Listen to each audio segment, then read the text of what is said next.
அனைவருக்கும் வணக்கம். ஆரோக்கியம் நிகழ்ச்சியோடு இணைந்திருக்கின்றோம். மகிழ்ச்சியும் மனநிறைவும் உடைய ஒரு நிறைவான வாழ்க்கைக்கு ஆரோக்கியம் என்பது இன்றியமையாத விடயமாக இருக்கின்றது. அத்தகைய சிறப்புமிக்க ஆரோக்கியம் பற்றிய அறிவையும் தெளிவையும் நம்மிடத்தில் ஏற்படுத்தும் பொருட்டு ஒவ்வொரு வாரமும் ஆரோக்கியம் நிகழ்ச்சியானது பல்வேறு நோய்கள் மற்றும் சுகாதாரம் சார்ந்த விடயங்களில் விழிப்புணர்வை நமக்கு ஏற்படுத்தி கொண்டிருக்கின்றது. அந்த வகையில் இந்த வார ஆரோக்கியம் நிகழ்ச்சியிலே ஆகஸ்ட் 1ஆம் திகதியை சர்வதேச உலக குழந்தைகள் சுதந்திர தினமாக பிரகடனப்படுத்த இருக்கிறார்கள். இவ்வாறு ஒரு தினத்தை ஒதுக்கிய முக்கியத்துவம் என்னவென்று பார்த்தோமானால், குழந்தைகள் என்பவர்கள் நம் உலகை அழகாக்குகின்ற பட்டாம்பூச்சிகளாக இருக்கின்றார்கள். நம் அனைவருடைய வாழ்க்கையிலும் ஏதோ ஒரு அழகான காலப்பகுதி என்று கேட்டால் நாங்கள் சொல்லுகின்ற பதில் எங்களுடைய குழந்தை பருவமாகத்தான் இருக்கின்றது. அத்தகைய குழந்தைகள் ஒவ்வொருவரும் நாளைய சமுதாயத்தில் சிறந்த ஆளுமையாகவும் மனிதர்களாகவும் மாறுவதற்கு அவசியமாக இருப்பது நல்ல குழந்தை வளர்ப்பாக இருக்கின்றது. குழந்தை வளர்ப்பு என்று சொல்லுகின்ற போது ஒரு குழந்தையை முதலில் நாங்கள் சரியாக கையாள பழகி கொள்ள வேண்டும். அவர்கள் குறித்து சரியான புரிதல் எங்கள் அனைவருக்கும் இருக்க வேண்டும். வெறுமனே இது பெற்றோர்களுக்கு மட்டும் உரிய விடயமாக அல்லாது சமூகத்தில் வாழுகின்ற அனைவருக்கும் ஒரு குழந்தையை கையாளுவதிலும் நாளைய சமூகத்திற்கான சிறந்த ஆளுமையை உருவாக்குவதிலும் முக்கிய பங்கு இருக்கின்றது. எனவே இவ்வாறு ஒரு தினத்திலே பார்த்தோமானால் அவர்களுக்கான உரிமைகள் மற்றும் அவர்களுக்கு இருக்கின்ற சுதந்திரம், அவர்களை நாங்கள் புரிந்து கொள்வதற்கு என்னெல்லாம் செய்ய வேண்டும் என்கின்ற பல்வேறு விடயங்கள் குறித்து தான் இன்றைய ஆரோக்கியம் நிகழ்ச்சியிலே கலந்துரையாட இருக்கின்றோம். எங்களோடு ஜூம் தொழில்நுட்பத்தின் ஊடாக இணைய வழியூடாக இணைந்து எமக்கான தெளிவினை தர இருக்கின்றார் தேசிய மனநல நிர்வாகத்தினுடைய மனநல வைத்திய நிபுணர் டாக்டர் எம் கணேசன் அவர்கள். வணக்கம் டாக்டர். வணக்கம். ஆரோக்கியம் நிகழ்ச்சிக்கு உங்களை வரவேற்கின்றோம். நான் ஆரம்பத்திலே சொன்ன விடயம்தான், எந்த குழந்தையும் நல்ல குழந்தை தான் மண்ணில் பிறக்கையிலே. அவர் நல்லவராவதும் தீயவராவதும் அன்னை வளர்ப்பு நிலை என்று சொல்கிறார்கள். அன்னை வளர்ப்பு மாத்திரமல்ல, இந்த சமூகத்தில் இருக்கின்ற நம் அனைவருக்கும் அதற்கான பொறுப்பு இருக்கின்றது. இதை குறித்த விழிப்புணர்வு நம் அனைவருக்கும் அதிகம் அவசியம் என்பதனால்தான் தலைவாசல் நிகழ்ச்சியில் கூட சின்னஞ்சிறு கிளியே என்கின்ற ஒரு பகுதியினூடாக இந்த குழந்தை வளர்ப்பு பற்றிய விழிப்புணர்வை ஏற்படுத்தி கொண்டிருக்கின்றோம். எனவே இவ்வாறு ஒரு தினத்தை பிரகடனப்படுத்தி இருக்கின்றார்கள். நம் அனைவரது கண்ணோட்டத்திலும் எந்த கவலையும் இல்லாத அதிக சுதந்திரம் உடையவர்கள் சிறுவர்கள் என்று நாங்கள் கருதுகின்றோம். எனவே இவ்வாறு ஒரு தினத்தை பிரகடனப்படுத்தி இருப்பதற்கான முக்கியத்துவம் என்ன? ஆமாம், நீங்கள் கூறியது போல இந்த பிள்ளைகளின் சுதந்திரம் என்பது மிக மிக முக்கியமான ஒரு விடயம். துரதிருஷ்டவசமாக பல்வேறு காரணங்களாலே அந்த சுதந்திரம் இல்லாமல் போகிறது. ஏன் இந்த சுதந்திரம் பிள்ளைகளுக்கு முக்கியம் என்று சொல்லி நாங்கள் பார்த்தால், அதாவது அவர்கள் தங்களுடைய வயதுக்கேற்ப தங்களுடைய அறிவுக்கேற்ப செயல்பாடுகளை செய்வதற்கு ஆன ஒரு சுதந்திரம் அவர்களுக்கு நிச்சயமாக இருக்க வேண்டும். அவ்வாறான ஒரு சுதந்திரம் மறுக்கப்படுவது, தடுக்கப்படுவது ஒரு பிழையான விஷயம். உங்களுக்கு தெரியும், பெரியவர்களாகிய எங்களுக்கு கூட அந்த சுதந்திரம் இருக்கிறது. அந்த சுதந்திரம் நிலைநிறுத்தப்பட வேண்டும். ஆனால் அதே நேரத்திலே குழந்தைகள் என்கின்ற பொழுது ஒரு சிறு வித்தியாசம் இருக்கிறது. அவர்களுடைய வயதுக்கேற்ப அவர்களுடைய அறிவுக்கேற்ப அந்த சுதந்திரம் அமைந்திருக்க வேண்டும் என்பதுதான். ஆகவே அதனால்தான் சில வேளைகளிலே குழப்பம் ஏற்படுகிறது. ஏனென்றால் எந்த சுதந்திரம் அவர்களது வயதுக்கேற்றது, எந்த சுதந்திரம் அவர்களுக்கு வயதுக்கு அப்பாற்பட்டது என்று சொன்னால், நாங்கள் கூறியது போல ஒவ்வொரு வயதிலே ஒவ்வொரு சுதந்திரம் பெறப்போகிறது. அப்பொழுது அந்த பிரச்சனை என்று சொன்னால், அப்ப 4 வயதிலே என்ன சுதந்திரம் கொடுப்பது, 5 வயதிலே என்ன சுதந்திரம் கொடுப்பது என்கின்ற வருங்கிற பொழுது ஒரு குழப்பம் ஏற்படுவதற்கு அங்கே இடம் இருக்கிறது. நாங்கள் பெரியவர்கள் என்று பார்க்கும் பொழுது எல்லோருக்கும் ஒரே விதமான சுதந்திரம் என்று கூறுகிறோம். ஆனால் அதில் கூட ஓரளவுக்கு பெண்களுக்கான சுதந்திரம் சமுதாயத்தால் குறைக்கப்படுவதை நாங்கள் பார்க்கிறோம்.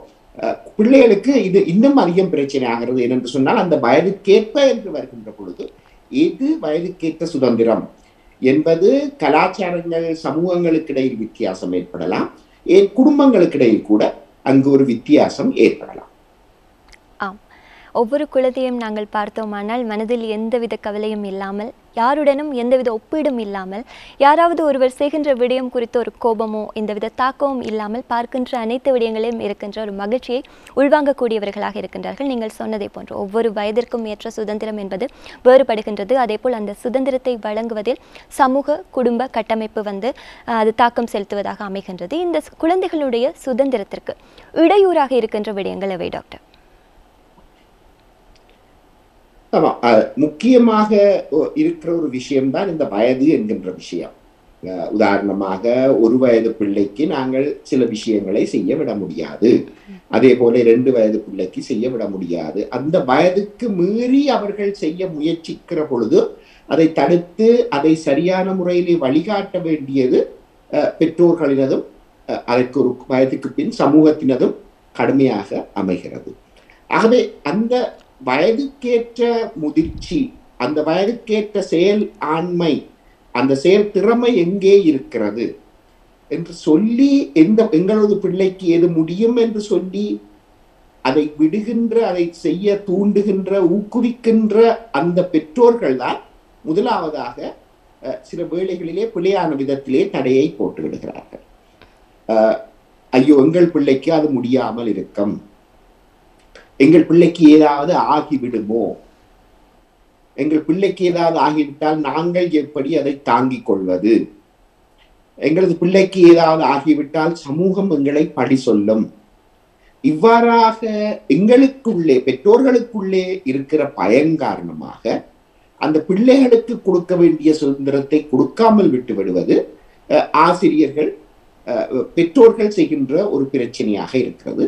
ஒரு வயதுக்கு பின் இதற்கு ஆசிரியர்களும் சில வேளைகளிலே தடையாக இருக்கலாம், அத்தோடு சமூகமும் கூட பல இடங்களிலே தடையாக இருக்கலாம்.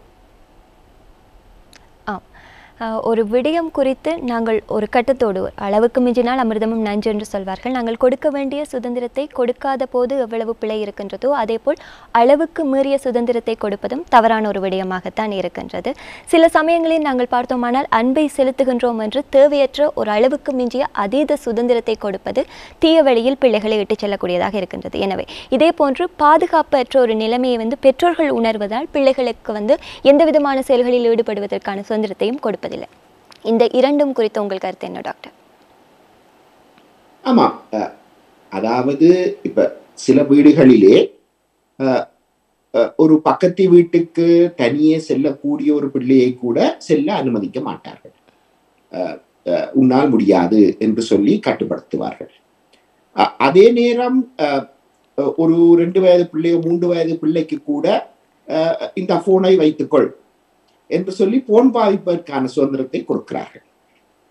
உதாரணமாக ஒரு 3 வயது பிள்ளை தன்னுடைய உணவை தானே உண்ணக்கூடிய ஒரு ஆற்றலை பெற்றிருக்கும்.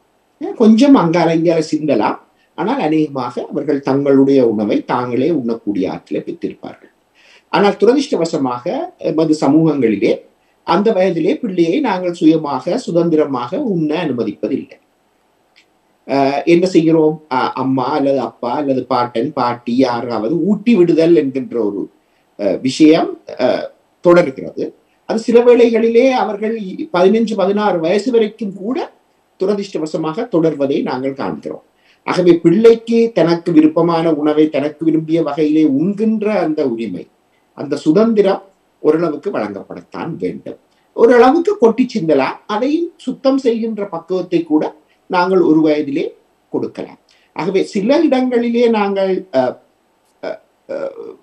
தொலைபேசிகள், கை தொலைபேசிகளை கொடுத்து அவர்களை சமூக வலைத்தளங்களிலே அவர்கள் செல்வதற்கும், அதே போல தெரியாதவர்களோடு இந்த ஆன்லைன் விளையாட்டுகளிலே ஈடுபடுவதற்கும் நாங்கள் சுதந்திரத்தை வழங்குகிறோம். அதே நேரம் தாமாக உணவு கொள்ளும் சுதந்திரத்தை கூட நாங்கள் அவர்களுக்கு கொடுப்பதில்லை. ஒரு பக்கத்து வீட்டுக்கு போவதற்கு கூட நாங்கள் சுதந்திரத்தை கொடுப்பதில்லை. ஆகவே இதிலே ஒரு குளறுபடி இருப்பது நிச்சயமாக நாங்கள் காணக்கூடிய விஷயமாக இருக்கிறது. ஆம், இங்கு நாங்கள் 2 வகையான பெற்றோர்களை பார்க்கின்றோம், 2 வகையான குழந்தை வளர்ப்புகளை நாங்கள் பார்க்கின்றோம். சில சமயங்களில் கீழே விழுந்து அடிபட்டு விடுமோ என்கின்ற அச்சத்தினாலேயே குழந்தைகளை விளையாட அனுமதிக்காத பெற்றோர்கள் இருக்கின்றார்கள். அதேபோல் இன்னொரு ரகமாக தங்களுடைய வேலைகளை சுலபமாக்கிக் கொள்வதற்கு இந்த ஸ்மார்ட் போன் போன்ற இந்த எலக்ட்ரானிக்கல் சாதனங்களை குழந்தைகள் கைகளுக்கு மிக 3-4 வயதிலேயே, மிகச்சிறிய வயதிலேயே கொடுத்துவிட்டு தமக்கான வேலைகளில் கவனம் செலுத்துகின்ற பெற்றோர்களையும் பார்க்கின்றோம். இன்றைய காலகட்டம் என்பது தொழில்நுட்பத்தோடு அதிகம் நாங்கள் கூடி பயணிக்கக்கூடிய ஒரு காலமாக இருப்பதனால் இந்த தொழில்நுட்ப தேவை என்பது அவசியமாக இருக்கின்றது. என் Zoom தொழில்நுட்பத்தினூடாகத்தான் இன்றைய சிறுவர்கள் பள்ளி மாணவர்கள் கற்கைகளில் கூட ஈடுபடுகின்றார்கள். ஆயினும் இது ஒரு தேவையை தாண்டி அளவுக்கு அதிகமாக செல்லுகின்ற போது அவர்களுடைய வாழ்க்கையில் அவர்கள் அனுபவிக்க வேண்டிய மகிழ்ச்சி மற்றும் அவர்களுக்கு கிடைக்க வேண்டிய சுதந்திரம், அவர்கள் அனுபவிக்க வேண்டிய இந்த புறச்சூழலிலிருந்து கிடைக்கின்ற அனுபவம் அனைத்தும் தடைபட்டு போவதை பார்க்கின்றோம்.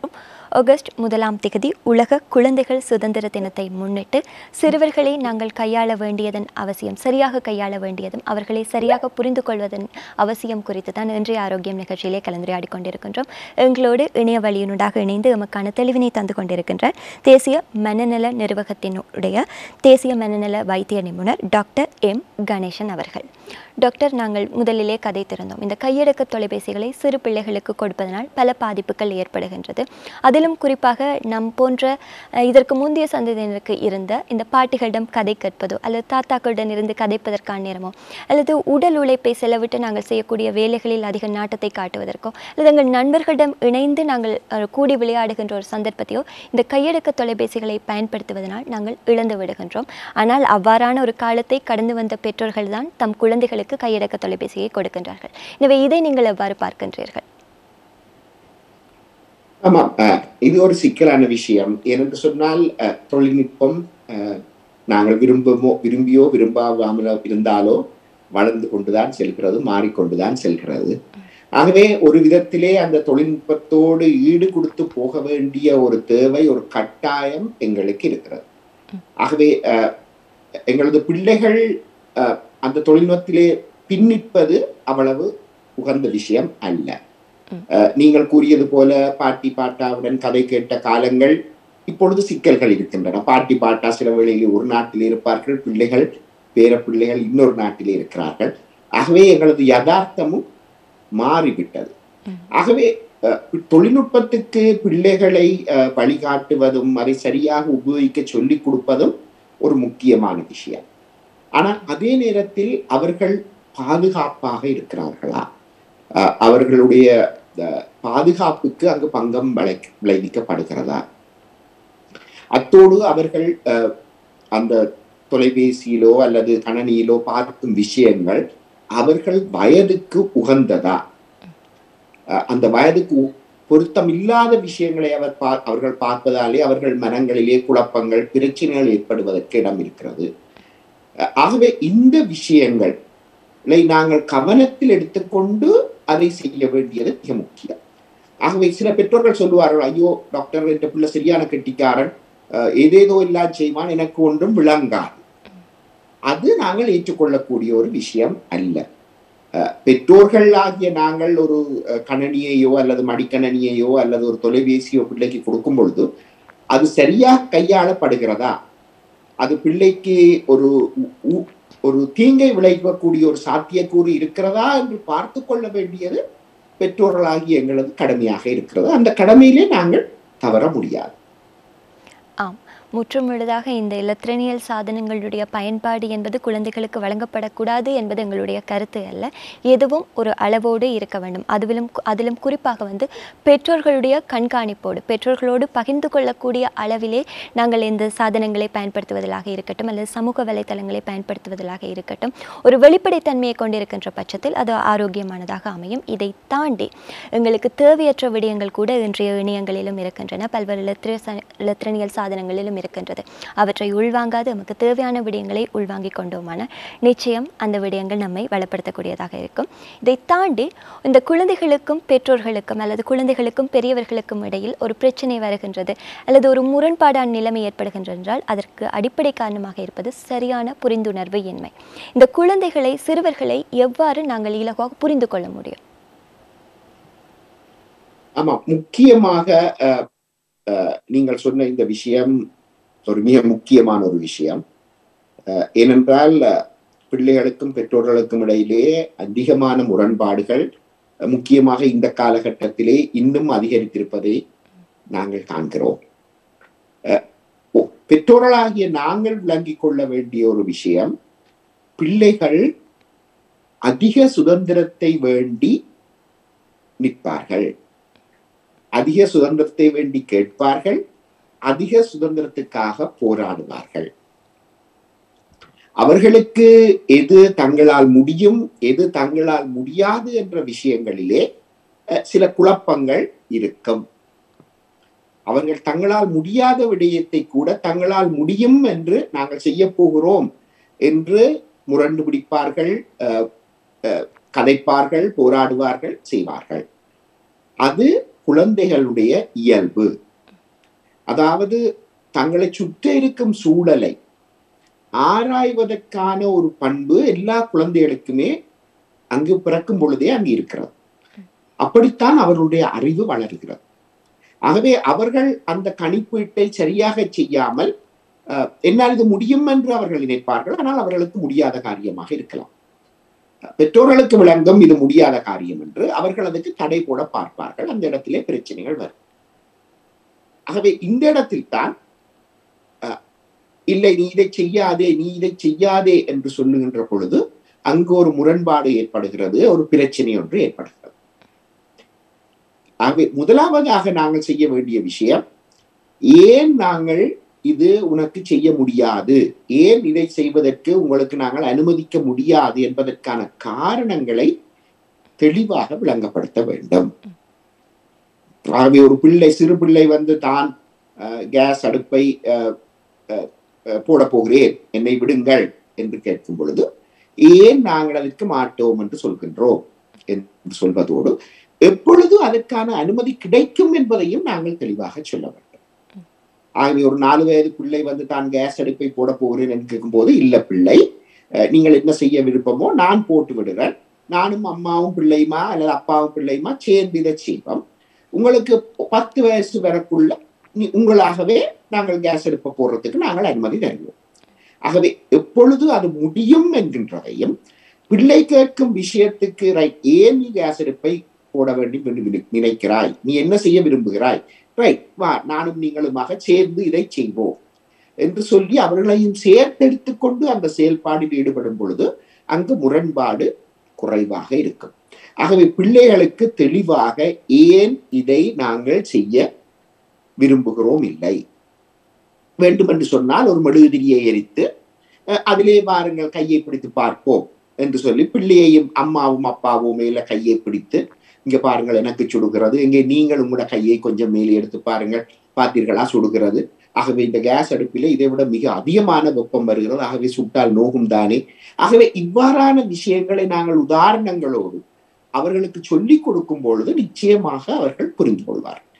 நாங்கள் அநேகமாக எங்களுக்கு இருக்கும் அவசரத்திலோ அல்லது எங்களுக்கு இருக்கின்ற புரிதல் காணாததாலோ, இல்லை அதை நீ செய்யாதே, இல்லை அதுக்கு நாங்கள் அனுமதிக்க மாட்டோம், நீ சின்ன பிள்ளை உன்னால் இது முடியாது என்று மிகவும் சுருக்கமாக சொல்லி அதை நிறுத்த பார்க்கிறோம். பிள்ளையின் மனதிலே ஏன் இவர்கள் என்னை விடுகிறார்கள் இல்லை, அம்மா செய்கிறார் தானே, அப்பா செய்கிறார் தானே, ஏன் என்னை மட்டும் விடுகிறார்கள் இல்லை என்று அவர்களை பற்றிய ஒரு தாழ்வு ஏற்படுவதோடு, அப்பா அம்மா இல்லாத நேரத்துல நான் அப்ப செய்து பார்ப்போம் என்கின்ற பொழுது அது இன்னும் ஆபத்துக்கு இட்டு செல்லலாம். நாங்கள் பல இடங்களிலே பார்க்கிறோம், கத்தியை எடுக்க பிள்ளைக்கு விடாவிட்டால் பிள்ளை என்ன செய்கிறது, அப்பா அம்மா இல்லாத நேரம் கத்தியை எடுத்து சில வேளைகளிலே ஏதாவது வெட்ட போய் சில வேளையிலே தாங்கள் கைகால்கள் வெட்டப்படுவதற்கான சாத்தியக்கூறுகள் கூட இருந்திருக்கின்றன. ஆகவே பிள்ளைகளுக்கு என்று சொல்லி நாங்கள் முட்டையான கத்திகளை வைத்து, உங்களுக்கு தெரியும் இந்த பட்டர் நைஃப் இருக்கிறது, பட்டர் பூசுவதற்காக நாங்கள் பாவிக்கும் அந்த கத்தி, அது மிகவும் மொட்டையான, அவை அப்பாவோ அம்மாவோ கூர்மையான கத்தியால் வெட்டும் பொழுது இந்த கத்தியை கொடுத்து இது உங்களுக்கான கத்தி, இதில் நீங்கள் வெட்டுங்கள், நீங்கள் பெரிய ஆளாக வந்த பிறகு இந்த கத்தியை பாவிக்கலாம். ஏனென்று சொன்னால் எங்கள் தன்னம்பிக்கையை வளைத்துக் கொள்கின்ற விஷயங்கள், என்னால் முடியும் என்று காட்டுகின்ற விஷயங்களிலே நாங்கள் எல்லோரும் ஈடுபடுவது உண்டு. அந்த ஆர்வம் பிள்ளைகளிலே இன்னும் அதிகமாக இருக்கிறது. ஆகவே அதற்கான வழிமுறைகளை நாங்கள் ஏற்படுத்தி கொடுப்பது மிக மிக முக்கியமானது. ஆகஸ்ட் 1 உலக குழந்தைகள் சுதந்திர தினமாக பிரகடனப்படுத்தப்பட்டு இருக்கின்றது. இந்த தினத்தை முன்னிட்டு சிறுவர்கள் யார், அவர்களுக்கான சரியான புரிந்துணர்வு, அவர்களை கையாளுவதில் ஏற்படக்கூடிய சிரமங்கள், அதனை சரியாக கையாளுவதற்கு நாம் எவ்வாறு தயாராக்கிக் கொள்ள வேண்டும் என்கின்ற பல்வேறு விடயங்களை தான் இன்றைய ஆரோக்கியம் நிகழ்ச்சியில் கலந்துரையாடி கொண்டிருக்கின்றோம். எங்களோடு இணைந்திருக்கின்றார் தேசிய மனநல நிர்வாகத்தினுடைய மனநல வைத்திய நிபுணர் டாக்டர் எம் கணேசன் அவர்கள். டாக்டர், நாங்கள் இந்த குழந்தை வளர்ப்பு பற்றிய பல்வேறு விடயங்களை கதைத்திருந்தோம். அதிலும் குறிப்பாக இறுதியாக நாங்கள் கதைத்த விடயம், குழந்தைகளோடு இந்த பெற்றோர்கள் தமக்கான நேரத்தை செலவிட வேண்டும், அதிகம் மனம் விட்டு பேச வேண்டும் என்று. அதில் இருக்கின்ற ஒரு தடை தான் இந்த வேலை பளு என்கின்ற விடயம். எங்களுடைய நடைமுறை காலகட்டத்தில் தேவைகள் அதிகரித்து இருக்கின்றது. இதனால் இந்த வாய்ப்பு பெற்றோர்களுக்கு குறைந்து கொண்டு தான் போகின்றது. இந்த கால குழந்தை வளர்ப்பிலே இருக்கின்ற ஆரோக்கியமான விடயங்கள், என்னென்ன விடயங்களில் மாற்றங்களை செய்தால் அதை ஆரோக்கியமாக மாற்ற முடியும் என்று நீங்கள் கருதுகிறீர்கள்? ஆமாம், இந்த பிள்ளைகளும் பெற்றோர்களும் ஒன்றாக நேரம் செலவிடுவது என்பது மிக மிக முக்கியமான ஒரு விஷயம். பிள்ளைகள் வாழ்க்கையிலே தாங்கள் வைத்திருக்க வேண்டிய பெருமானங்கள் என்ன, தங்களுடைய விழுமியங்கள் என்ன போன்ற பல விஷயங்களை கற்றுக்கொள்வது பெற்றோருடன் பேசுவதால் கதைப்பதால் மட்டும்தான். ஆகவே அதற்கான சந்தர்ப்பத்தை ஏற்படுத்தி கொள்வது மிக மிக முக்கியமானது. ஒரு காலகட்டத்திலே பெற்றோர்களுக்கு இந்த பொறுப்பு குறைவாக இருந்தது. நீங்கள் கூறியது போல பாட்டன் பாட்டி மாமா மாமி கூட்டு குடும்பமாக இருக்கின்ற இடத்திலே அங்கு அந்த பெற்றோர் என்ற ஸ்தானத்திலே பல பெரியவர்கள் இருக்கின்ற ஒரு நிலை இருந்தது.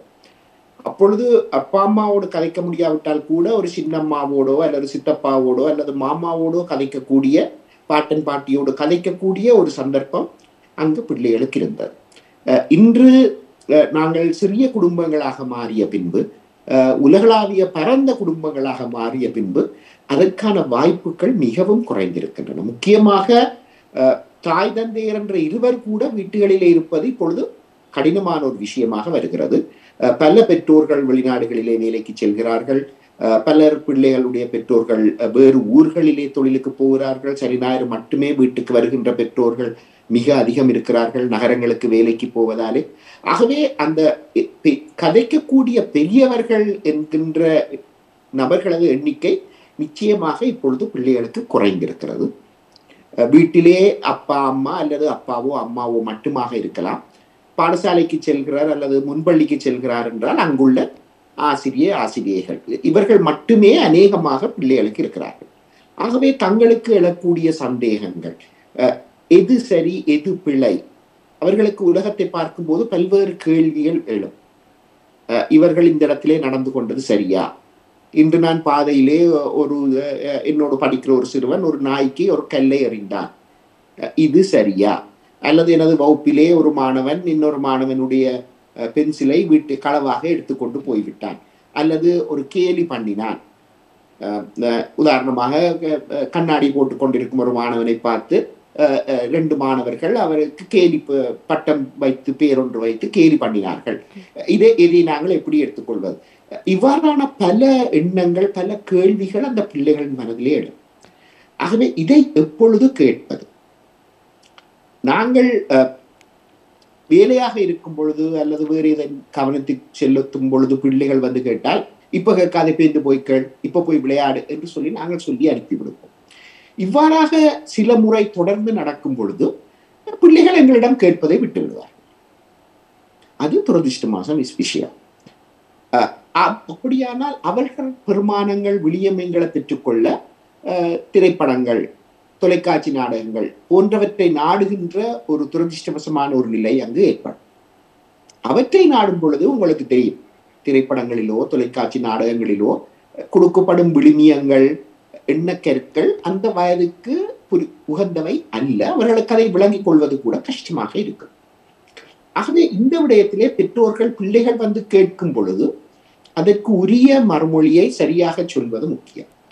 அது சொல்வதற்கு நேரம் இல்லாமல் இருந்தால், மகள் நாங்கள் இன்றைக்கு இரவு சாப்பிட்ற நேரம் இதை கேளுமோ நான் சொல்றேன், அல்லது நீங்க சாப்பிட்ற நேரம் நான் இதை சொல்றேன் என்று சொல்லி அதை ஞாபகம் வைத்து நாங்கள் செய்வது மிக மிக முக்கியம். அத்தோடு அந்த நீங்கள் முதலே கூறியிருந்தீர்கள் பாட்டா பாட்டி கதை சொல்கின்ற அந்த விஷயம், பாட்டா பாட்டி இல்லாவிட்டால் கூட பெற்றோர்கள் ஒரு படுக்கை நேரத்திலே பிள்ளைகளை படுக்க வைத்து அவர்களுக்கு கதை சொல்கின்ற அந்த நேரம் பிள்ளைகளுக்கே பிரத்யேகமான நேரம் என்பது அவர்களுக்கு தெரியும். ஆகவே நீங்கள் வாருங்கள் பிள்ளைகள் நாங்கள் படுக்க போவோம் என்று அவர்களை கூட்டிக் கொண்டு போய் படுக்க வைத்து விட்டு, ரைட் இன்றைக்கு அப்பா கதை சொல்லுகிறேன் அல்லது அம்மா கதை சொல்கிறேன் என்று சொல்லும் பொழுது அவர்கள் இவ்வாறான சந்தேகங்களை கேட்டு தெளிவு பெற்றுக் கொள்வதற்கு அது ஒரு நல்ல நேரமாக அமையும். எங்களுக்கும் அங்கே நேரம் இருக்கும் அவர்களுடைய இந்த சந்தேகங்களை தீர்ப்பது.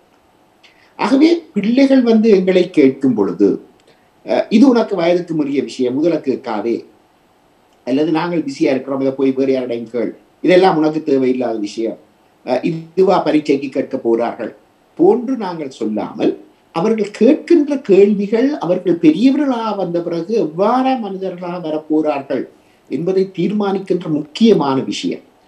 உதாரணமாக இன்று நாங்கள் வைத்திருக்கும் விழுமியங்கள் பெருமானங்கள் எவை என்று தூக்கி பார்த்தோமான எங்கள் ஒருவர் பெரியவர்கள் நாங்கள் சிறு வயதிலே கற்றுக்கொண்ட அந்த விழுமியங்களைத்தான் இன்றும் நாங்கள் வைத்துக் கொள்வோம். மற்றவர்களை மதித்து நடக்க வேண்டும், எல்லோருக்கும் மரியாதை கொடுக்க வேண்டும் போன்ற விஷயங்கள் நாங்கள் இங்கே கற்றுக்கொள்கிறோம். சிறு வயதிலே எங்கள் பெற்றோர்கள் செய்கின்ற விஷயங்கள், அவர்கள் எங்களுக்கு சொன்ன விஷயங்கள், கதைகள் ஊடாகத்தான் நாங்கள் அவையை பெற்றுக்கொண்டோம். சொன்னவர்கள் அதை நிச்சயமாக மறந்திருப்பார்கள், கேட்ட நாங்களும் கூட எப்பொழுது கேட்டோம் என்று மறந்திருப்போம். ஆனால் அவை எமது வாழ்க்கையிலே ஊறிப்போய் இயல்பாகவே வெளிவருகின்ற ஒரு தன்மையை நாங்கள் காண்கின்றோம். ஆகவே பெற்றோர்களின் பங்களிப்பு மிக மிக முக்கியமானது. பிள்ளைகளின் விழுமியங்கள் பெருமானங்கள் எவை, எதற்கு நான் முக்கியத்துவம் கொடுக்க போகிறேன், நல்ல பண்புக்கு முக்கியத்துவம் கொடுக்க போகிறேனா, ஆன்மீகத்துக்கு முக்கியம் கொடுக்க போகிறேனா, பணம் பொருளுக்கு முக்கியத்துவம் கொடுக்க போகிறேனா, வன்முறைக்கு முக்கியத்துவம் கொடுக்க போகிறேனா போன்ற விஷயங்களை நாங்கள் தீர்மானிப்பது சிறு வயதிலே எங்களை அறியாமலே நாங்கள் இந்த தீர்மானங்களை எடுத்து விடுவோம். அதிலே பெற்றோர்களது பங்களிப்பு மிக மிக முக்கியமானது. ஆகவே நீங்கள் கூறியது போல அந்த சிறு வயது முதல் அவர்களோடு நேரத்தை செலவழிப்பதற்கு, இது கதை புத்தகம் கதை சொல்வது மட்டுமல்ல, சிறு சிறு வேறு செயற்பாடுகள். உதாரணமாக நாங்கள் குசினியிலே சமைத்துக் கொண்டிருக்கும் பொழுது, சமையலறையிலே சமைத்துக் கொண்டிருக்கும் பொழுது, வாருங்கள் மகள் எனக்கு கொஞ்சம் இந்த வெங்காயத்தை உரித்து தாருங்கள், அல்லது வாருங்கள் எனக்கு ஒரு சிறு உதவியை செய்துதார்கள் என்று நாங்கள் சேர்ந்து செய்யும் பொழுதும் அங்கு சம்பாஷணை ஒன்று மேற்கொள்வதற்கு அரிய ஒரு சந்தர்ப்பமாக அமைகிறது. நாங்கள் அதை செய்து கொள்ளும் பொழுதே அவர் பிள்ளை இன்றைக்கு பள்ளிக்கூடத்திலே இப்படி ஒரு பிள்ளை இன்னொரு பிள்ளையினுடைய ரேசரை களவெடுத்து விட்டது என்று பொழுது, ஆஹா அந்த பிள்ளை எவ்வளவு கவலைப்பட்டிருக்கும், அந்த இடத்துல அந்த பிள்ளை என்ன செய்திருக்கலாம் போன்ற விஷயங்கள் அப்ப ஆசிரியருக்கு சொல்லுவதா இல்லையா. அப்ப நான் அதை கவனித்துக் கொண்டிருந்து விட்டேன். ஒரு பிள்ளை களவெடுப்பதை நான் கண்டுவிட்டேன். இப்பொழுது நான் என்ன செய்வது, அமைதியாக இருப்பதா அல்லது ஆசிரியருக்கு சொல்லுவதா? இவ்வாறான கேள்வியில் அந்த பிள்ளைகளின் மனதிலே எழும். அதற்கான தீர்வுகளை அவர்கள் தேடுவார்கள். அதிலே பெற்றார்களின் பங்களிப்பு மிக மிக முக்கியமான. ஒவ்வொரு குழந்தையையும் பார்த்தோமானால் ஏன், எப்படி, எதுக்கு என்கின்ற பல்வேறு கேள்விகளை அடிக்கடி கேட்பவர்களாக இருக்கின்றார்கள் நாம் பெரியவர்கள் அல்லது அவர்களுடைய பெற்றோர்கள். இதனால் சில சமயங்களில் எரிச்சல் அடையக்கூட முடியும். ஆனால் உண்மையிலேயே அதற்கான அறிவுபூர்வமான மற்றும் நேர்மறையான விடைகளை நாங்கள் சொல்லுகின்ற பட்சத்தில் அதனை அடிப்படையாக வைத்துத்தான் அவர்கள் நாளைய சமுதாயத்திற்கான கண்ணோட்டத்தை பார்க்க போகின்றார்கள். இதை தாண்டி ஒரு நாளில் நடக்கின்ற பல்வேறு விடயங்கள் குறித்து அந்த நாளிலே பெற்றோர்கள் தம் குழந்தையுடன் கலந்துரையாட வேண்டியவர்களாக இருக்கின்றார்கள். ஏனென்றால் கதைகள் மூலம், பாடல்கள் மூலம் மற்றும் இந்த நீதி கதைகள் மற்றும் நாம் நடந்து கொள்ளுகின்ற பண்புகள் என்ற பல்வேறு விடயங்களை உள்வாங்கித்தான் சிறுவர்கள் பல்வேறு விடயங்களை கற்றுக்கொள்கிறார்கள். அவர்கள் தமக்கான ஒரு அடையாளத்தை உருவாக்கி கொள்கிறார்கள். எனவே அதற்கான பொறுப்பு இருப்பதனால் பெற்றோர்கள் அனைவருமே அந்த பொறுப்புணர்வோடு நடக்க வேண்டியவர்களாக இருக்கின்றோம். இதை தாண்டி டாக்டர், ஒவ்வொரு குழந்தையையும் பார்த்தோமானால் தனித்துவமான ஆற்றல் கொண்டவர்களாக இருக்கின்றார்கள். ஆனால் பெற்றோர்களுடைய கண்ணோட்டத்தில் சிறந்த மதிப்பெண்களை எடுக்கின்ற பிள்ளைகள் தான் ஒரு நல்ல பிள்ளையாக பார்க்க படுகின்றார்கள். அதனால் இன்றைய காலகட்டத்தை பொறுத்தவரை நேரடியாக பள்ளிக்கு சென்று கற்க கிடைக்கின்ற அனுபவம் குறைந்து கொண்டு வருகின்றது. ஆனாலும் கூட முதல் இருந்த காலப்பகுதியில் பள்ளி நாட்கள் போக விடுமுறை நாட்களில் கூட பிரத்யேக வகுப்புகளுக்கு அழைத்து சென்று தங்களுடைய சிறுவர்களை விடுவதையும் அவர்களுக்கான இருக்கின்ற அந்த சுதந்திரத்தை பறித்து, அதாவது உறவுகளோடு செலவிடுவதற்கோ அல்லது சுற்றுலாக்கள் செல்வதற்கோ வேறு இடங்களுக்கு அல்லது அவர்கள் நண்பர்களோடு விளையாடுவதற்கான நேரத்தையோ அவர்கள் இந்த வகுப்புகளுக்காக செலவிடுவதை பார்க்கின்றோம். இதன் மூலம் இந்த சூழலை மாற்றி அமைப்பதன் மூலம் கிடைக்கின்ற இந்த மகிழ்ச்சியை அவர்கள் இழக்கின்றார்கள். இதை நீங்கள் எவ்வாறு பார்க்கின்றீர்கள்? நீங்கள் கூறியதொரு இன்று நாளந்த வாழ்க்கையை நாங்கள் காண்கின்ற ஒரு மிகப்பெரிய பிரச்சனைகள் ஒன்றாக இருக்கிறது. இந்த நல்ல மனதோடு நல்ல எண்ணத்தோடு பெற்றோர்கள் நினைக்கிறார்கள் இந்த பாடசாலை கல்வி என்பது மிக மிக முக்கியமானது, அதனால் மட்டுமே எமது குழந்தைக்கு எமது பிள்ளைக்கு ஒரு சிறந்த எதிர்காலம் அமையும் என்று அவர்கள் நினைக்கிறார்கள். ஆனால் எங்களுடைய வாழ்க்கையை நாங்கள் எடுத்து பார்த்தோமானால், பெரியவர்களாகிய நாங்கள் பாடசாலை கல்வியிலே பெற்றுக்கொண்ட பலன்கள் எவை, இன்று எமது நாளாந்த வாழ்க்கையிலே இந்த பாடசாலை கல்வியில் மூலம் எவ்வளவு எங்களுக்கு பயன் கிடைக்கிறது, என்று பார்த்தால் மிக குறைவாகத்தான் இருக்கிறது. ஆகவே கல்வி என்பது தனியே புத்தகத்தை படித்து ஒரு நோட்ஸை பாடமாக்கி வருவது விஷயம் அல்ல. அது அனுபவங்களூடாக கற்கின்ற பல விஷயங்கள் இருக்கின்றன. சமூகத்திலே எப்படி நாங்கள் பழகுவது, ஒரு பிரச்சனை வரும்பொழுது எப்படி அதற்கு முகம் கொடுப்பது, சவால்கள் வரும் பொழுது எவ்வாறு அவற்றுக்கு நாங்கள் முகம் கொடுப்பது, நட்புகளை நிறுத்தி கொள்வது எப்படி, நட்புகளை ஏற்படுத்தி கொள்வது எப்படி, எங்களுக்கு விரும்பாத விஷயத்தை ஒருவர் சொல்லும் பொழுது நான் எப்படி அந்த இடத்தில் நடந்து கொள்ள வேண்டும், இவ்வாறான பல்வேறுபட்ட விஷயங்கள் எமது நாளாந்த வாழ்க்கைக்கு மிகவும் அத்தியாவசியமானது. இவற்றை நாங்கள் கற்றுக்கொள்வது புத்தகங்களில் இருந்து, பாட புத்தகங்களில் இருந்து அல்ல. ஸோ நாங்கள் வேறுபட்ட பல்வேறு செயற்பாடுகளில் ஈடுபடும் பொழுது, அது விளையாட்டாக இருக்கலாம், பெற்றோர்களோடு சேரும் செய்யும் வீட்டு தோட்டமாக இருக்கலாம், அல்லது சமையலறையிலே அப்பாவோடோ அம்மாவோடோ சேர்ந்து உதவுவதாக இருக்கலாம், வீட்டை சுத்தம் செய்வதாக இருக்கலாம். இவ்வாறான செயற்பாடுகளில் நாங்கள் ஈடுபடும் பொழுது, உதாரணமாக அப்பா தனது சுயசக்கர வண்டியை அதுக்கு சுத்தம் செய்யும் பொழுது பிள்ளையும் அதிலே சேர்ந்து சுத்தம் செய்வது என்பது எமது பொருட்களை நாங்கள் பாதுகாப்பாக வைத்திருக்க வேண்டும். துய்சக்கர வண்டி ஓடுவது சந்தோஷமான விஷயம், தேவையான விஷயம். ஆனால் அதை பாதுகாத்து பேணி வந்தால் மட்டுமே அது எங்களுக்கு அதிக காலத்துக்கு பிரயோசனம் தரும். இல்லாவிட்டால் அது பிரச்சனை வரும் என்ற முக்கியமான விஷயங்களை பிள்ளைகள் கற்றுக்கொள்கின்றன. ஆகவே எனது விளையாட்டு பொருட்களையும் நான் கவனமாக பாதுகாக்க வேண்டும். அப்பாவோ அம்மாவோ தனது துய்ச்சரை வண்டியை துரைத்து கழுவி அதுக்கு ஆயில் விட்டு எண்ணெய் விட்டு எவ்வாறாக பேணுகிறார்கள். ஆகவே எனது விளையாட்டு பொருளை நாங்கள் அப்படி பேணி பாதுகாக்கும் பொழுதுதான் அது அதிக காலம் நிற்கும் போன்ற முக்கியமான பாடங்கள் இவ்வாறான சேர்ந்து செயற்பாடுகளால் நாங்கள் பெற்றுக்கொள்கிறோம். ஆகவே இவற்றிலே நாங்கள் முக்கியத்துவம் கொடுக்க வேண்டியது மிக மிக முக்கியமானது. இன்று நாங்கள் சமுதாயத்தில் பார்த்தால் பட்டங்கள் படித்து பட்டங்கள் பெற்று படித்து அவர்கள் நல்ல தொழில்நிலையில் இருப்பார்கள். ஆனால் துரதிர்ஷ்டவசமாக மனித விழுமியங்கள், சமூகத்திலே எப்படி நடந்து கொள்வது போன்ற விஷயங்களிலே அவர்கள் மிகவும் கஷ்டப்படுகின்ற பலரை நாங்கள் இன்று சந்திக்கிறோம். ஆகவே கல்வி படிப்போடு சேர்ந்ததாக இவ்வாறான வாழ்க்கை திறன்களையும் நாங்கள் கற்றுக்கொள்வதற்கான சந்தர்ப்பங்களை ஏற்படுத்தி கொடுக்க வேண்டியது பெற்றோர்களின் முக்கிய கடமைகளில் ஒன்றாக அமைகிறது. உலக குழந்தைகள் சுதந்திர தினத்தை முன்னிட்டு சிறுவர்கள் என்றால் யார், அவர்களை எவ்வாறு கையாள வேண்டும், அவர்களுக்கான சுதந்திரம், அவர்களை புரிந்து கொள்வதன் அவசியம், எவ்வாறு அவர்களை புரிந்து கொள்ளலாம் என்ற பல்வேறு விடயங்களை இன்றைய ஆரோக்கியம் நிகழ்ச்சியில் கலந்துரையாடி கொண்டிருக்கின்றோம். எங்களோடு இணைந்திருக்கின்றார் தேசிய மனநல நிர்வாகத்தினுடைய தேசிய மனநல வைத்திய நிபுணர் டாக்டர் எம் கணேசன் அவர்கள். டாக்டர், நாங்கள் பல்வேறு விடயங்களை பற்றி கருத்து கொண்டிருக்கின்றோம். இதிலே இந்த பெற்றோர்கள் குழந்தைகள் மீது வைக்கின்ற எதிர்பார்ப்பும் நம்பிக்கையும் சில சமயங்களில் அவர்களுக்கான சுதந்திரத்தை இழக்கச் செய்வதற்கு காரணமாக அமைந்து விடுகின்றது. மிக குறிப்பாக பெற்றோர்கள் தாங்கள் நிறைவேற்றிக் கொள்ள முடியாத ஆசைகளை குழந்தைகள் மீது திணிக்கின்றார்கள். இதை குறித்து உங்கள் கண்ணோட்டம் எவ்வாறு இருக்கின்றது? ஆமாம், நாங்கள் குழந்தைகளின் சுதந்திரம் என்று கதைக்கும் பொழுது மிக பிரச்சனையாக இருக்கின்ற விஷயங்களில் ஒன்றாக நாங்கள் இதை காண்கிறோம். பெற்றோர்கள் வசதி வாய்ப்பில்லாதாலோ ஏதோ ஒரு காரணத்தால் சிறு வயதிலே தான் செய்ய விரும்பிய ஒரு காரியத்தை அல்லது தான் அடைய விரும்பிய ஒரு ஒரு ஒரு நோக்கத்தை அடைய முடியாமல் போகிறதுக்கு ஒரு காரணம் இருந்திருக்கலாம். அதை பிள்ளைகளை வைத்துக்கொண்டு பிள்ளைகளும் நிச்சயமாக அதை விரும்புவார்கள், அவர்களுக்கு அது விருப்பமாக இருக்கும் என்று சொல்லி அவர்களில் திணிக்கின்ற ஒரு விஷயம் நடந்து கொண்டுதான் இருக்கிறது. உதாரணமாக சிறு வயதிலே நடனம் கற்க விரும்பிய ஒருவர் அதுக்கான சந்தர்ப்பம் கிடைக்காமல் இருந்திருக்கலாம், பண வாய்ப்பாலோ அல்லது வேறு காரணங்களாலோ. அவர்கள் பெருசாக வந்தவுடன் தங்களது பிள்ளைகளுக்கு அவர்களுக்கு விருப்பமோ இல்லையோ பலவந்தமாக அதை கற்றுக்கொள்ள ஊக்குவிக்கின்றது, பலவந்தப்படுத்துவதை நாங்கள் காண்கிறோம்.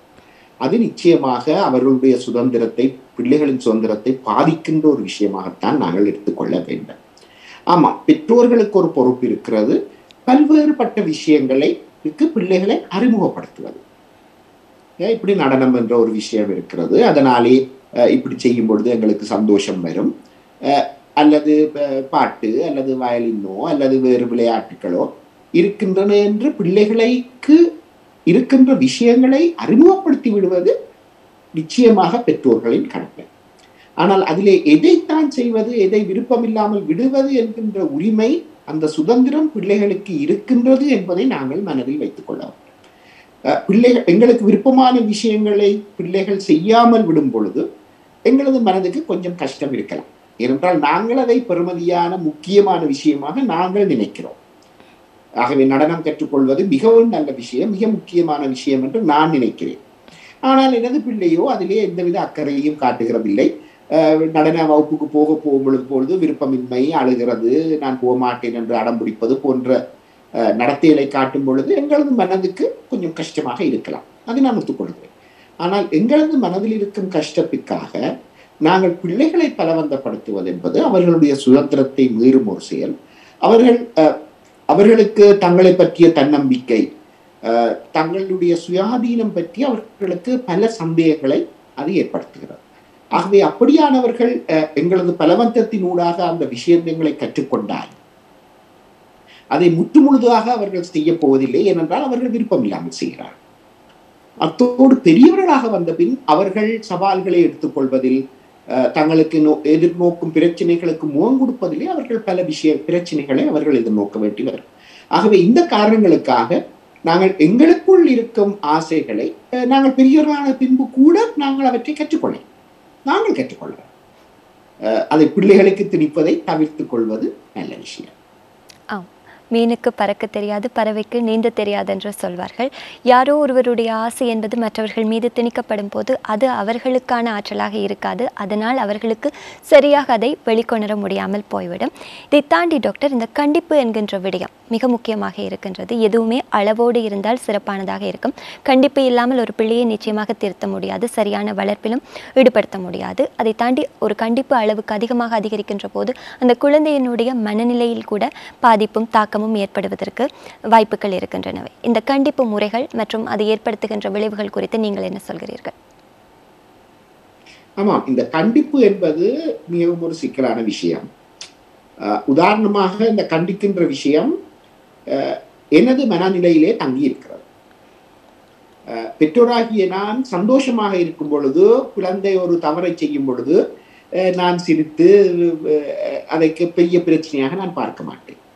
அதே நேரம் நான் ஏதாவது ஒரு கவலையிலோ அல்லது வேறுக்கோ எனது ஆஃபீஸில் நடந்த குழப்பத்திலோ நான் இருக்கும் பொழுது பிள்ளை செய்கின்ற ஒரு சிறிய தவறுக்கு கூட எனது மனநிலை அப்படி இருப்பதாலே மிகப்பெரிய ஒரு கண்டிப்பை நான் வழங்குவதாக, அடிப்பதாகவோ அல்லது ஏசுவதாகவோ இருப்பதை நாங்கள் காண்கிறோம்.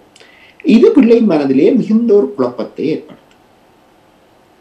சில வேளைகளிலே நான் நல்லாக இருக்கும் பொழுது பிள்ளையை செய்ய விட்டுவிட்டு பல நாட்களின் பின்பு எனது மனநிலை சரியாக இல்லை, நான் கவலையாக இருக்கிறேன், கோபமா இருக்கிறேன், அந்த முந்தி சொன்ன விஷயத்தையும் சொல்லி நான் கண்டிப்பு கொடுக்கிற சந்தர்ப்பங்கள் கூட இருக்கின்றன. இவற்றை நாங்கள் தவிர்த்து கொள்ள வேண்டும். ஏனென்றால் இது பிள்ளையின் மனதிலே எதை நான் செய்யலாம், இதை நான் செய்யக்கூடாது என்பதிலே பெரிய ஒரு குழப்பத்தை அந்த பிள்ளைக்கு ஏற்படுத்தும். ஏனென்றால் இதை செய்யலாம், இதை செய்யக்கூடாது என்ற ஒரு தெளிவில்லாத நிலை அங்கு ஏற்படக்கூடாது. ஆகவே முதலாவதாக நாங்கள் செய்ய வேண்டியது, இந்த பிள்ளைகளுக்கு எதை அவர்கள் செய்யலாம், எதை அவர்கள் செய்யக்கூடாது என்பதை நாங்கள் தெளிவாக சொல்ல வேண்டும். இல்லாட்டி பிள்ளைக்கு அது தெரிவதற்கு வாய்ப்பில்லை. ஆகவே நீங்கள் இதை செய்யலாம், இது செய்ய முடியாது. தனியாக செய்ய முடியாதவற்றை மட்டும் நாங்கள் சொல்வதும் போதாது.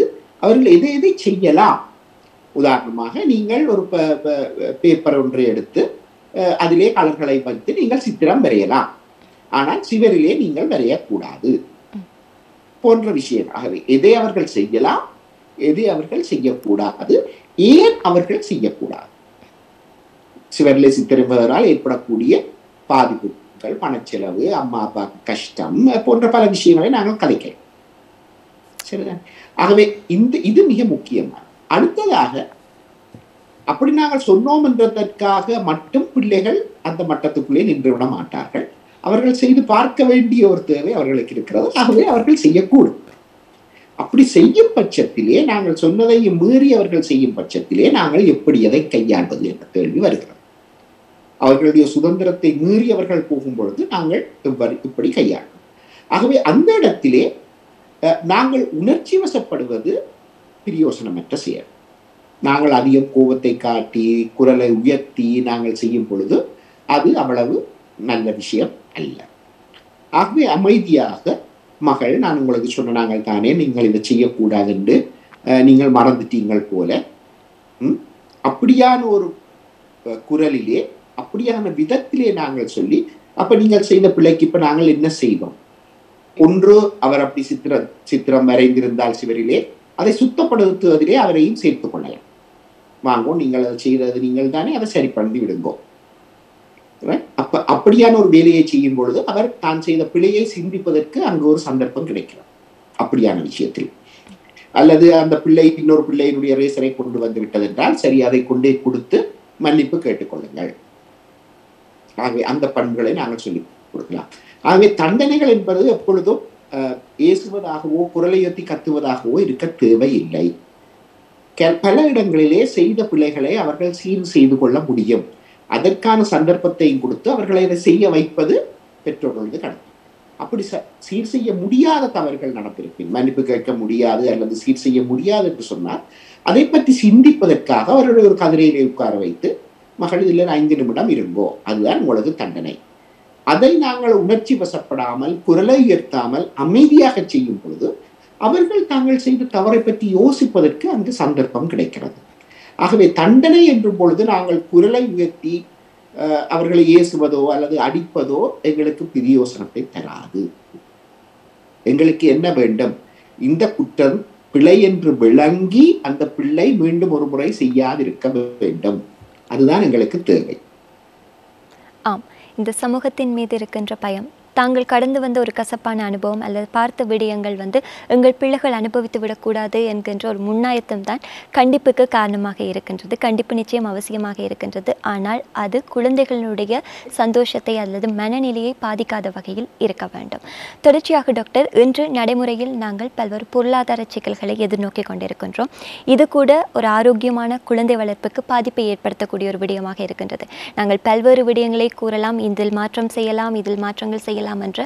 ஆனால் நடைமுறைக்கு சாத்தியமான விடயங்களை பற்றி பேச வேண்டியதன் அவசியம் இருக்கின்றது. குறிப்பாக பெற்றோர்களும் இந்த நிகழ்ச்சியை பார்த்து கொண்டிருப்பீர்கள், சிறுவர்களும் இந்த நிகழ்ச்சியை பார்த்து கொண்டிருக்கலாம். இவர்கள் இருவருக்கும் ஒரு ஆரோக்கியமான குழந்தை வளர்ப்பு நடைமுறைக்கு பொருத்தமான வகையில் இருக்குமாயின் அதை குறித்து உங்கள் கருத்து என்னவாக இருக்கிறது? ஆமாம், இன்று பல குடும்பங்களும் பல பிரச்சனைகளை எதிர்நோக்கி கொண்டிருக்கின்றன. முக்கியமாக அந்த பொருளாதார பிரச்சனை எல்லா குடும்பங்களுமே முகம் கொடுக்கின்ற ஒரு பிரச்சனையாக இருக்கிறது. ஆகவே பிள்ளைகளுக்கு வளமையாக கிடைத்த பல விடயங்கள், அது ஒரு பனிசாக இருக்கலாம், அல்லது ஒரு விளையாட்டு பொருளாக இருக்கலாம், அல்லது ஒரு இனிப்பு பண்டமாக இருக்கலாம், அல்லது ஒரு பெருநாளுக்கு வாங்குகின்ற உடுதுணிகளாக இருக்கலாம், இன்று அவர்களுக்கு கிடைக்காமல் போகின்ற ஒரு சந்தர்ப்பம் இருக்கிறது. ஆகவே அவர்கள் மனதிலே ஒரு பெரிய ஒரு குழப்பம் இருக்கிறது. நான் முந்தி பனி சொல்றை கேட்கும் பொழுது அப்பாவோ அம்மாவோ எனக்கு வாங்கி தந்தார்கள், இப்பொழுது தரமாட்டேன் என்கிறார்கள். ஏன்? ஆகவே என்னில் அவர்களுக்கு விருப்பம் இல்லையா, என் மீது கோபமாக இருக்கிறார்களா என்ற பல்வேறு விதமான எண்ணங்கள் அவர்கள் மனதிலே ஓட ஆரம்பிக்கின்றன. ஆகவே பிள்ளைகளுக்கு நாங்கள் அவர்கள் விளங்கக்கூடிய வகையிலே இப்பொழுது எவ்வாறு விலை அதிகரித்திருக்கிறது, முந்தி எவ்வளவுக்கு வித்தது இப்பொழுது எவ்வளவு விலைக்கு விற்கின்றது. ஆகவே உங்களுக்கு தெரியும் தானே, அம்மா அப்பாவுடைய வருமானம் அதிகரிக்கவில்லை, எங்களது வருமானம் உண்மையாக குறைந்து விட்டது. ஆனால் உங்களுடைய அடிப்படை தேவைகளை நாங்கள் ஏதோ ஒரு விதத்திலே பூர்த்தி செய்வோம், நீங்கள் பயப்பட தேவையில்லை. ஆனால் அதுக்கு மேலதிகமாக கிடைக்கும் பொருட்கள், அது ஒரு விளையாட்டு பொருளாக இருக்கலாம், அல்லது தின்பண்டங்களாக இருக்கலாம், இனிப்பு பதார்த்தங்களாக இருக்கலாம், முன்பு வாங்கிய அளவுக்கு எங்களால் நிச்சயமாக வாங்க முடியாது. இந்த முறை பெருநாளுக்கு கூட எங்களுக்கு உடுப்பு எடுக்க முடியாத நிலை இருக்கிறது. ஆனால் உங்களுக்கு உடுப்பு தேவை வரும் பொழுது ஏதோ ஒரு விதத்திலே அப்பாவும் அம்மாவும் நாங்கள் அதை உங்களுக்கு பூர்த்தி செய்வோம், நீங்கள் அதை பற்றி பயப்பட வேண்டாம். ஆனால் மேலதிகமாக சந்தோஷத்துக்காக கிடைத்த பல விஷயங்கள் எங்களுக்கு கொஞ்ச காலத்துக்கு இல்லாமல் தான் இருக்கும். இது உங்களுக்கு மட்டுமல்ல, எங்களுக்கும் உரியதுதான் என்பதை தெளிவாக அவர்களுக்கு விளங்கக்கூடிய வகையிலே எடுத்து கூறுவது மிக மிக முக்கியம். ஆம், இந்த நடைமுறை காலகட்டத்தில் எது அத்தியாவசியம் எது அனாவசியம் என்கின்ற வேறுபாட்டை நாங்கள் அனைவரும் அறிந்து கொள்ள வேண்டும். அதேபோல் பெற்றோர்களாக இருக்கின்றவர்கள் தம் குழந்தைகளுக்கு இதை குறித்த தெளிவை ஏற்படுத்த வேண்டியவர்களாக இருக்கின்றோம். இந்த ஒவ்வொரு குழந்தையும் இந்த மண்ணில் பிறக்கின்ற போது ஒரு வெள்ளை காகிதமாக வருகின்றது. அதில் கிறுக்கல்களை உருவாக்குவதற்கும் அல்லது ஒரு அழகிய சித்திரத்தை உருவாக்குவதும் யார் கையில் இருக்கின்றது என்றால் பெற்றோர்கள் கையில் தான் இருக்கின்றது. அதற்கு அவசியமாக இருப்பது சரியான குழந்தை வளர்ப்பு. எனவே குழந்தை வளர்ப்பு என்று சொல்லுகின்ற போது குழந்தைகள் குழந்தைகளுடனான அந்த சரியான புரிந்துணர்வு, அவர்கள் என்னத்தை விரும்புகின்றார்கள், அவர்களுக்கு எவ்வாறு ஒரு விடயத்தை விளங்கப்படுத்த முடியும் என்கின்ற தெளிவெல்லாம் பெற்றோர்களுக்கு இருக்குமாயின் நிச்சயம் குழந்தை வளர்ப்பு என்பது ஒரு சவாலான விடயமாக இருக்காது, ஒரு இனிமையான விடயமாகத்தான் இருக்கும். அதை பற்றிய பல்வேறு விடயங்களைத்தான் இன்றைய ஆரோக்கியம் நிகழ்ச்சியில் நாங்கள் பார்த்திருந்தோம். எங்களோடு இணைய வழியுண்டாக இணைந்து அனைவருக்கும் புரியும்படி மிக இலகுவாக பல்வேறு விளக்கங்களை தந்திருந்தார் தேசிய மனநல நிர்வாகத்தினுடைய மனநல வைத்திய நிபுணர் டாக்டர் எம் கணேசன் அவர்கள். அவர்களுக்கு எங்களுடைய நன்றிகள். நன்றி டாக்டர். ஆகஸ்ட் 1ஆம் தேதியானது உலக குழந்தைகள் சுதந்திர தினமாக பிரகடனப்படுத்தப்பட்டிருக்கின்றது. அந்த தினத்தை முன்னிட்டு இன்றைய ஆரோக்கியம் நிகழ்ச்சியிலே குழந்தைகள் பற்றிய அவர்களுக்கான வளர்ப்பு முறை பற்றிய விழிப்புணர்வை ஏற்படுத்தும் வகையில் பல்வேறு விடயங்களை பகிர்ந்திருந்தோம். தொடர்ச்சியாக அடுத்த வாரம் சந்திக்கும் வரை விடைபெற்றுக் கொள்கிறோம். நன்றி, வணக்கம்.